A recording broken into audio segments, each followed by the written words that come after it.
You yakin ke Captain Zul Aryan akan support you?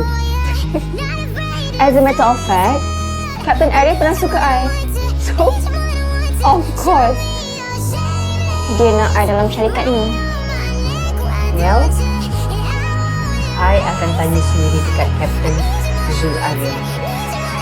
You jangan berani-berani hasut dia. Cakap benda tu bukan pasal I. Kalau I dapat apa-apa feedback negatif daripada dia, yang pertama I cari. You. Apa lu macam-macam I cari? Wow, takutnya. Hello. Kalau I hasut adik I sendiri. I akan pastikan dia tak akan ambil you kerja kat sini balik. Okay? Sekarang ni, Apa yang berlaku seterusnya terpulang kepada anda. Elevate. Layari pautan di profil.